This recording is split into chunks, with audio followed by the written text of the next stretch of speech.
Hello, this is Dion from Lichess. We are going to continue with the series that I started some weeks ago, Road to 2400, on my Lichess Blitz. So the main thing that I'm going to try and show you on how you can improve your rating. The first step is to not focus on wanting to improve your rating. The number one thing that you need to focus on is trying to enjoy the game. And what do I mean by this? The word enjoy doesn't really mean what we use it for in general. It's actually, if you look at if you study the word a little bit, you realize it means it's to waste resources. Basically, you use something until there's nothing to be used anymore. Like if you drink a 2-liter bottle of water, enjoying it would be finishing all the water. You have used up all the water. So that's an example of what I mean by enjoying your chess games. You need to try and use everything that you know in each chess game you play. Try to focus on playing your best and try to use all the information you have been learning. So that's step one. And step number two, which is very important, is to try to focus on one game at a time. Don't think about the next game or the game before. Try as much as possible to focus only on one game. Chess is a game of concentration, and the more you are concentrated on just one thing, you'll be more focused and you won't make so many mistakes. You decrease your chances of making so many blunders. So okay, enough with the talking. Let's start with the two games and I'll try to show this. Okay, so the first game is against someone higher rated than me. Let us see. So they play e4. So one of the things I've been starting to do when I start a game, I tell myself, what does this guy, or what does my opponent know that I don't know? And this sets me up for figuring out, you know, what level do I need to reach to be able to play this opponent?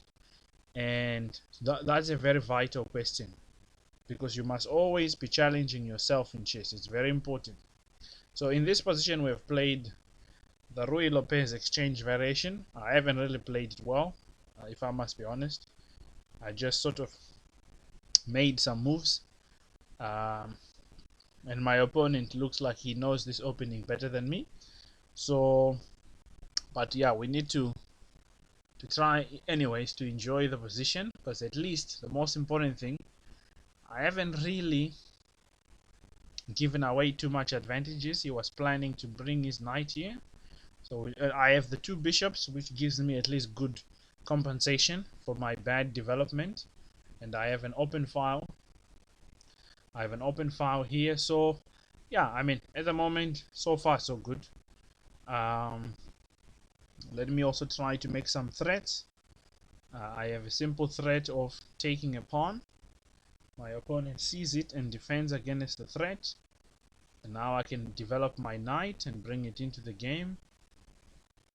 And it's important always to try and stay ahead on the clock. You must always, if you see that you're playing too slow, try to speed up a bit, try to play a bit quicker, because you don't want to be low on time. Okay, so 96 will play.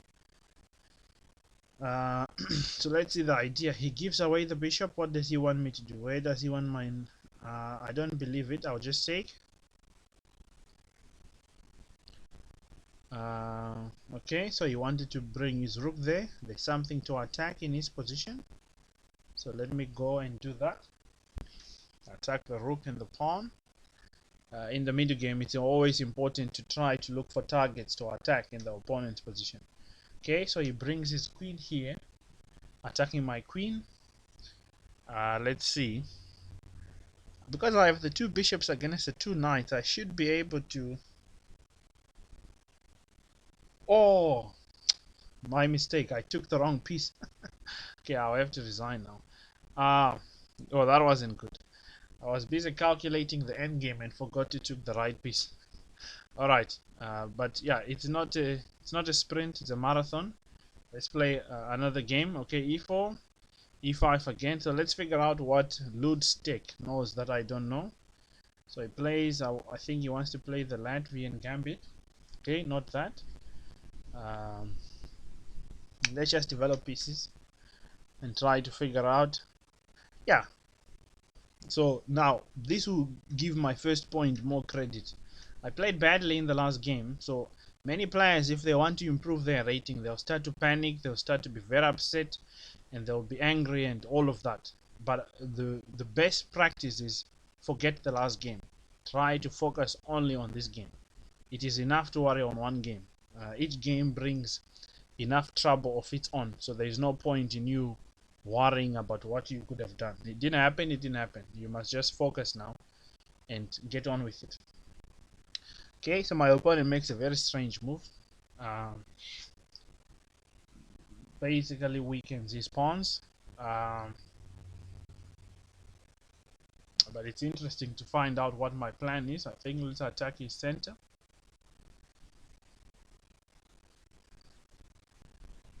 Because usually the #1 plan in chess is to attack the center. So let's do that. And attack the d4 squares. He puts his king here, preparing maybe to push f4. Can maybe attack something from his position with queen to b6. He still hasn't developed his bishop, so that's good. In the middle game, you always want to look for something to attack. So this is a pawn that's not defended enough time, so he plays f4 as I expected. Now the bishop is a bad bishop. It has no life for now. Okay, he plans to play b4. Let's just stop that from happening. To make sure our opponent stays with bad pieces. Okay, so he plays rook b1, still wanting to play b4. Now, of course, a4 doesn't work because you simply take. Okay, maybe these arrows, I need to chill a bit with the arrows.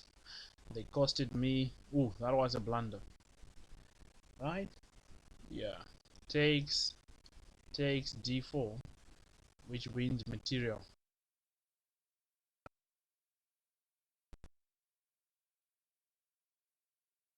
Yeah.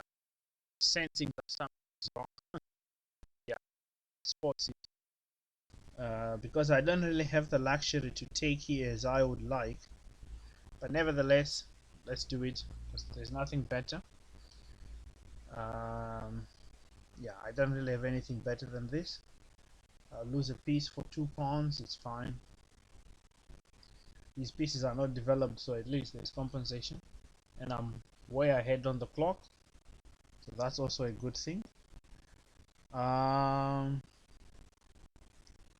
I mean, at this point, the position is not so great. I might as well play very speculative. Let me just give some check here. And see where this goes. In fact, it works actually. At least it will be a draw of some sort. Yeah, generally, the best moves are the attacking moves. You must always play attacking moves. So I just went there because I need to try something. My position is not good. So at least in this position, it seems I'll get a draw. What he sacrifices the piece. This is bad. And now it's just checkmate. Let's go. All right, ladies and gentlemen. So that's the video. You know, in the end, I won a very strange game. The first one was just a miscalculation, but like I said, the most important thing is don't focus on the last game. It's happened, you can't change it. Move on and try to focus and enjoy yourself in the next game. In this game, I was playing very well up until the point where I blundered the tactic, but yeah, just found a nice chance to sacrifice. The king looked very weak. f4 was always a weakening move because the diagonal was open. So before I finish the video, I'm going to give you a question for a puzzle to solve. After rook b1, I was trying to stop this b4 move, and I played this d5, which was a mistake.